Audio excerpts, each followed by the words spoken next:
Be a quit, everyone, because you weren't Todd Sheep, and welcome back to episode number 91 of the Inline G Flute Podcast with me, your host, motherfucking Inline G. Look, don't be a cutie pie, okay? Aye, lads, I would love to say that this episode will bring me no joy whatsoever, but that would be a lie. I have been fucking raging and so angry at Americans for years. Sometimes justified, sometimes not. But now, you have all fucked up so bad, that I can now write an entire episode shitting on you. And you deserve it, okay? And yes, when I say you, I mean all of you. Okay? If you are an American citizen and you can vote, you're part of this, okay? Don't try and fucking give me the whataboutery. Oh, it's them, it's always them. No, you all fucking did this. I'm so angry at this. Oh, you have made such a fucking mess over there. God help any of you that come to Europe, by the way. Really, I feel sorry for you. Do you know, I was in Dublin for St. Patrick's weekend, 2 weeks ago there, for a stag do, and one of the nights we went to a comedy club, and you go to the comedy club, and you got an MC, and they're like, oh, anyone non-Irish in for St. Patrick's weekend? Woo! Any English in? A couple of people go, woo! And then obviously, being Ireland, the crowd goes, boo! Yeah, classic joke. Oh, you're English, boo! Boo! And someone's, boo! Gundam! But then the MC, she went, any Americans in for St. Patrick's Day? And obviously, yeah. And then I heard, boo! And I'd never fucking heard that in my life before. Americans openly being booed. Normally, okay, we don't like them. We all know we don't like them, but we tolerate you because you bring over all your money, because you get paid way too fucking much money over there. And when you bring it to Europe, we'll eat it all up. We love your lovely, lovely dollars. And Dublin was crawling in Americans. And even all my friends, we all agreed the minute we heard an American accent, we were like, fuck them. Absolutely fuck them. Having the same effect that the English have on us, where before we even know who they are or what they do, we hear the accent and just go, you know what, fuck you. We're done. The last 3 months have been such a shit show. You guys have no idea how bad it is because you're in your fucking bubble. Like, I don't want to hear this either of like, oh, but Europe's the same. You guys have all that. You know, yes, there is the rise of the far right and far right populism in Europe. It is not the fucking same. In Germany, we have the rise of the AfD or the AfD, Alternative for Deutschland, hard right party. Okay, in France, you've got Marine Le Pen doing scary things, and in the UK, you've got the Conservative Party or Nigel Farage. Like, all these people, fucking awful bastards, right? But at least they are educated, intelligent, career politicians. Okay, albeit fucking cunts, but they're still intelligent, educated people. That is not what happened in America. You elected a fucking reality TV star. It is unthinkable. And he's an open idiot. He's not even ashamed. He's unabrazedly idiot. It is fucking unbelievable what is going on. Every time I turn on the news, I'm like, oh God, this can't be it. This can't be real. This cannot be real. And Americans, I'm sorry, I'm addressing you directly because this podcast listenership is by the vast majority American now. You need to get out of your fucking bubble. You really need to. I'm astonished how closed-minded and uneducated people are over there. And I know, again, there's a couple of good Americans, fair enough, but at this point, sorry, you're part of the problem now. Trump won by a majority. He shouldn't have got more than a fucking couple of hundred fucking stupid votes. And then, nah, you're all part of this, I'm sorry. You're all part of this. You're all in some way to blame. Okay, you have to take credit for this. Now, I'm also shocked at how uneducated you are with classical music. Because as classical musicians, you have to remember, the entire art form in the USA is immigrated. It's the result of immigration. It's imported. It's not yours, and it will never be yours. You're not the best at it. It's kind of like soccer, okay? The whole world loves soccer. We're all great at it. We're fucking great. And America's shite, okay? We brought it to you, and you just can't fucking do it. But you think you're better than everyone else, but you're not. Classical music's the same. America is not leading the world in classical music, nor will it ever. It is a European art form that the Americans have bastardized. But you should know that. You're playing, if you're a classical musician, you're making your career of doing classical music, an imported art form, an immigration art form. That's what America always was for us. Like me as an Irish person especially, America was the melting pot. We all went over there. A lot of Irish people went over after the Great Hunger. And they went over there, they brought their cultures, they brought their customs, they worked hard, and they went in with the Italians, with the Greeks, with the Africans, with the Asians. Anyone who was over there, it was just always went to America, we got stuck in together, and we did our thing. And that was the melting pot. We brought our fucking cultures and our ways together. It was gorgeous. For Irish people still, America represents that, although the last 3 months, it's a little bit different now. But for a long time, that's what America was to us. And also, on a side note, if you're one of those Americans who claims to be Irish, I'm a quarter Irish, I'm an eighth Irish, okay? Because I saw them all over my fucking For You page during St. Patrick's weekend in Chicago when they fucking died of River Greenland. But you cannot You just cannot claim any kind of Irish ancestry or any kind of Irish heritage or culture and support Israel. You just can't fucking do it, lads. That's I really don't know what he said at the end of that sentence. I don't think he knows what he said either. just not on. Ireland is the most pro-Palestine nation in the Western world for a very obvious reason. If you read one bit of fucking Irish history, you'll see why. So do not claim any Irish heritage if you want to be pro-Israel. Fuck off. We don't want you.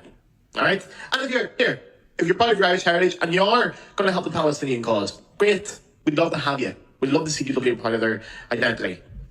But America is new as a country, and this is where we have to start this podcast episode on before I just go ranting on for fucking 45 minutes. America is a new country. It was officially established in 1776. Now, for Americans, you're going, that's a long time ago. For Europeans, this is fucking stupid that your country only started in 1776. It's wild. Put that into perspective. Haydn, Handel, Bach, Mozart, Beethoven, they were all born before America was. Like, that's fucking insane. These composers were born before America was. We already had hundreds and thousands of years of culture and history here as European nations before you guys even existed. There's a pub in Belfast, for fuck's sake, one of my favourite pubs called White's.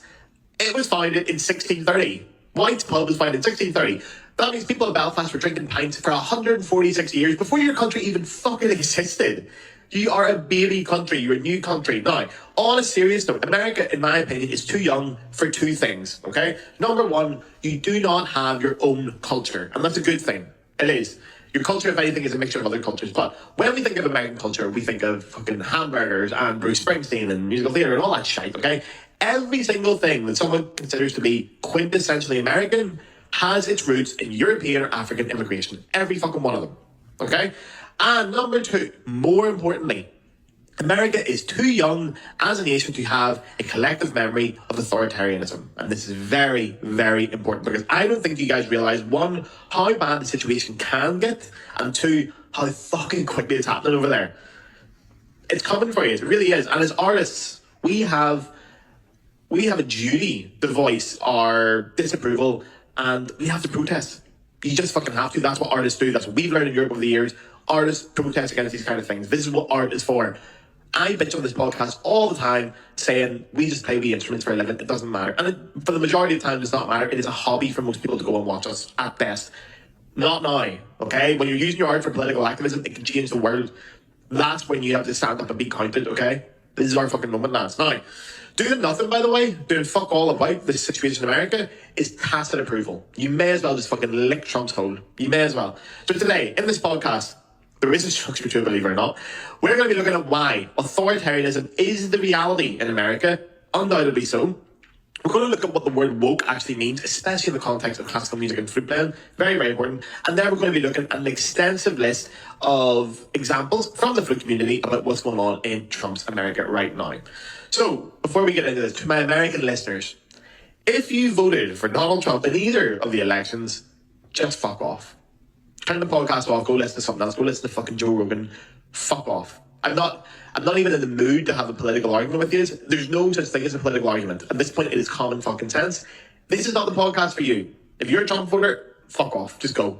Alright? Don't talk to me at NFA. Don't come near me. I don't even want to end. It's ridiculous. Just off you fuck. Now, to my non-American listeners, I swear, I really swear, I swear over Georgie Best's head, God rest his soul, I am not making any of what I'm about to say up. Everything I'm saying here is true. I've researched, I've fact-checked, I've talked to people. Like a lot of you guys, I'm sure, I don't give a fuck about the US. I don't look at US politics. I don't really care. You can't avoid some of it, but I don't give a fuck what's going on over there. I see something about the US, I just scroll past it. This episode I actually had to research, and oh my god. I thought it was bad. I didn't know it was this bad. I was fucking aghast reading all what's going on in the US. So, I'm not making it up, I promise. Wait till you hear what I've got to say. So lads, let's get stuck in. Before we do anything, we're going to get our ducks in a row. So, we need some definitions. I love a definition in this podcast, and I know Americans love definitions because you live and die by them. So, I've already thrown the word authoritarianism about a lot today. Let's find out exactly what it means, because we have to be careful. There are plenty of definitions you can go and look up, okay? And I've spoken on this podcast before, there are different definitions. There are different dictionaries, different sources. They're generally the same, but you have to look at them all and get a general idea. Words are not quite as simple as you think they are. So just, oh, it's in the dictionary, therefore it means that. There are discrepancies between dictionaries, okay? It's very important. But the general idea is favouring or enforcing strict obedience to authority at the expense of personal freedom, okay? But this is the opposite to democracy. They are opposites. The opposite of democracy. Democracy is control of an organisation or group by the majority of its members. So democracy means most people vote for it, the more people they are, the majority of the people get the say on what's going on. Authoritarianism is the opposite. All the power goes to one straight place, and that is trying to be enforced purely by the obedience to authority in itself. They're opposites of each other. Now, definitions are fine, but there was a piece of leading literature on the subject quite a while ago, in 1967, by a German-Spanish political scientist called Juan Linz. Now, he wrote a book called An Authoritarian Regime, Spain, talking about a lot of things that happened in Spain's history and the Spanish government. Now, in that, he outlines the 4 qualities needed to constitute authoritarianism. Okay? So number 1, it is limited political pluralism. So restricting the opposition, restricting the media, or dissenting voices. So it's making sure you're the only ones really there. That's number 1. Number 2, low political mobilization. So you're discouraging political engagement or activism outside of state-approved channels. So if you want to do protests, you want to do all that kind of stuff, it's fine if you do it with our way. Okay, essentially censoring freedom of speech. Ill-defined leadership boundaries is number 3. That is where the power is often personalist or personalized without clear institutional checks. So what the leader or what leaders do in general is very fluid. It moves about a lot with authoritarianism. They don't have defined rules and they move about a lot. They take on what they fancy. And the last